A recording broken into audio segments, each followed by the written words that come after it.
Assalamualaikum warahmatullahi wabarakatuh. Kami dari kelompok 5 akan menjelaskan tentang metode hukuman dan metode janji dan ancaman. Saya nggak bisa unit 2, saya sebagai pemateri pertama akan menyampaikan tentang metode hukuman. Saya pemateri kedua, Baik Islamini, akan menjelaskan tentang kekurangan dan kelebihan metode hukuman dan pengertian metode janji dan ancaman. Dan saya sebagai pemateri ketiga akan menjelaskan tentang metode janji dan ancaman dalam Al-Quran beserta kekurangan dan kelebihannya. Sekian. Metode hukuman ialah tindakan yang diberikan kepada peserta didik sebagai akibat pelanggaran atau perbuatan menyakiti orang lain yang telah dilakukannya. Hukuman dalam terminologi ilmu hukum merupakan tindakan memaksa yang dilakukan untuk menjamin agar perbuatan manusia sesuai dengan peraturan hukum. Dengan demikian, hukuman sesungguhnya merupakan instrumen yang bersifat internal dalam rangka penegakan peraturan hukum itu sendiri. Tanpa hukuman, maka peraturan hukum menjadi kumpulan norma yang tidak memiliki daya paksa. Dalam konteks pendidikan, hukuman merupakan tindakan kuratif yang diberikan kepada anak didik karena melakukan kesalahan. Kesalahan yang dilakukan anak didik dapat berupa tindakan yang melanggar tata tertib, seperti tidak memakai pakaian seragam sekolah, terlambat masuk kelas, menyontek, atau tindakan yang bersifat kriminal seperti mencuri, berkelahi, dan sebagainya. Tujuan hukuman adalah melindungi anak didik dari perbuatan yang merugikan dirinya secara spiritual, intelektual, emosional, dan sosial. Macam-macam hukuman yang dapat diberikan kepada anak didik antara lain, misalnya seperti teguran lisan, mengerjakan tugas tertentu, atau membersihkan kelas, dan sebagainya. Selanjutnya, aplikasi metode hukuman dalam proses pendidikan dan pembelajaran. Metode hukuman dalam proses pendidikan dan pembelajaran pada lembaga pendidikan dasar, menengah, dan tinggi memiliki spesifikasi aplikasi hukuman masing-masing tingkatan. Hukuman yang diberikan kepada anak berumur 7 tahun pada tingkat sekolah dasar berbeda dengan mahasiswa yang sudah berusia 20 tahun, baik dalam bentuk hukuman maupun materi hukumannya. Pertama, hukuman pada siswa ibtidaiyah atau dasar.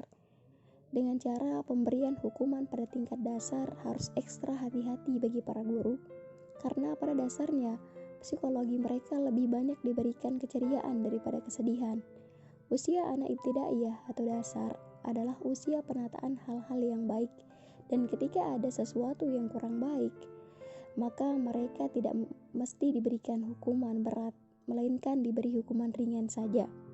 Hukuman yang ringan tetap dalam koordinir pendidikan dan pembelajaran.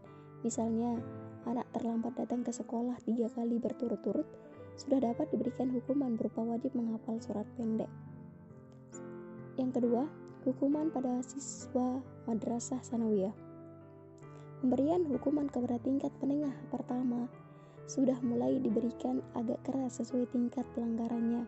Misalnya, anak MTS sudah berani mencuri sepeda motor temannya di sekolah, maka diberikan hukuman agak berat berupa tindakan skorsing melarang masuk sekolah selama sebulan dengan memberikan sejumlah tugas yang sifatnya menyadarkan anak sekaligus menyadarkan orang tuanya.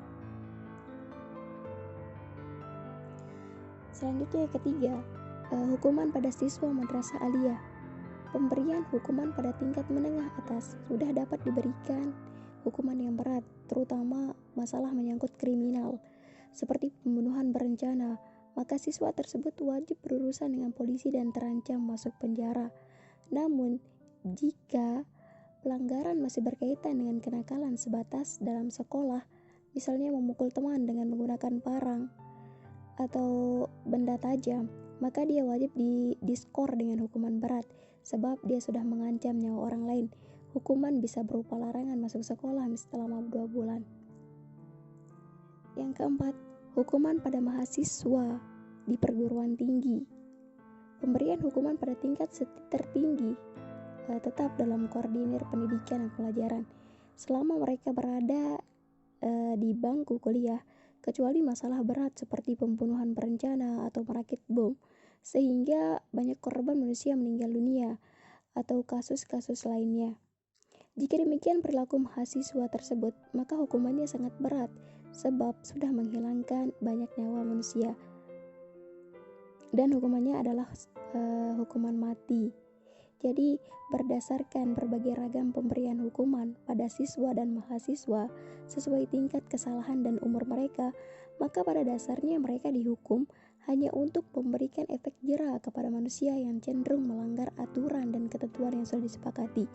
Namun, jika pelanggaran demi pelanggaran peserta didik masih sebatas dalam proses pendidikan dan pembelajaran, maka hukumannya wajib mengandung nilai-nilai edukatif juga, sebab mereka dalam taraf pendidikan yang sedang dalam pembinaan dan pengembangan yang terus-menerus.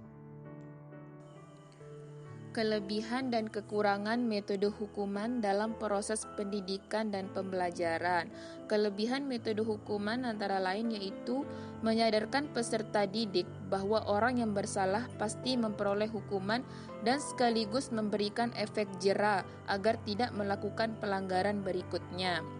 Adapun kekurangan metode hukuman ini yaitu memberikan rasa takut kepada peserta didik sehingga menghantui peserta didik untuk berbuat sesuatu.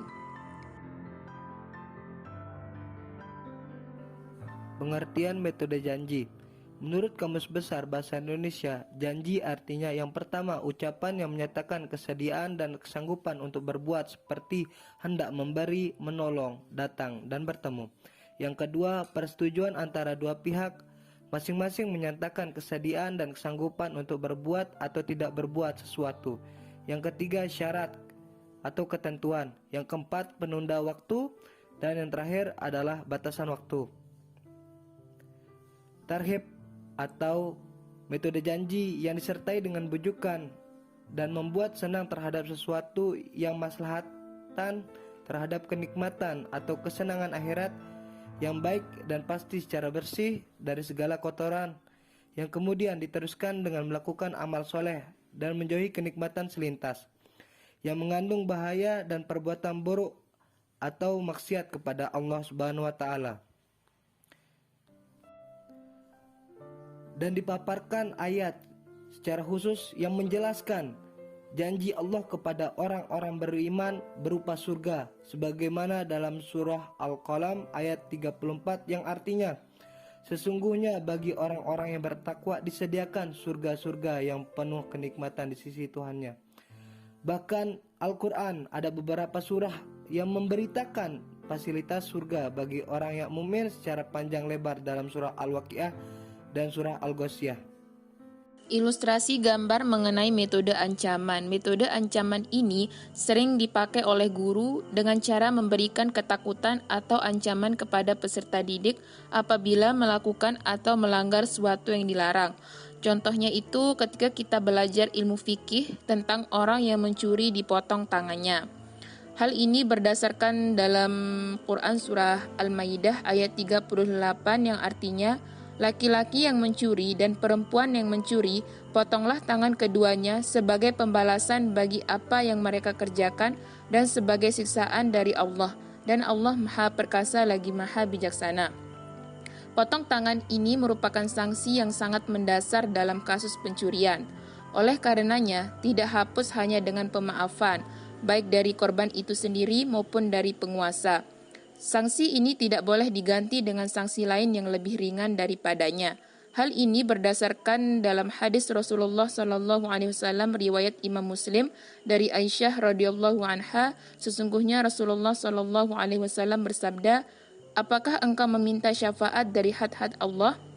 Kemudian Rasulullah SAW berkhutbah lalu bersabda, wahai sekalian manusia, sesungguhnya hancurnya orang-orang sebelum kamu, bahwasanya keadaan mereka apabila orang terhormat mencuri, mereka meninggalkannya atau mereka tidak melakukan potong tangan, dan apabila kaum du'afa mencuri, mereka menegakkan sanksi potong tangan kepadanya. Hadis riwayat Muslim.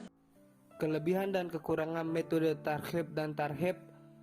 Adapun beberapa kelebihan metode tarhib dan tarhib sebagai berikut. Yang pertama, tarhib dan tarhib lebih teguh karena akarnya berada di bawah langit yang senantiasa berorientasi pada ukhrawi. Yang kedua, tarhib dan tarhib mengandung aspek iman dan nilai-nilai akidah. Dan yang ketiga, tarhib dan tarhib lebih kuat berpengaruhnya dalam diri manusia yang beriman.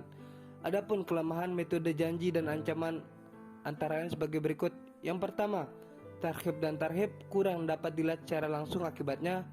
Dan kedua, targhib dan tarhib kebanyakan bersifat gaib dan banyak dirasakan akibatnya setelah mati.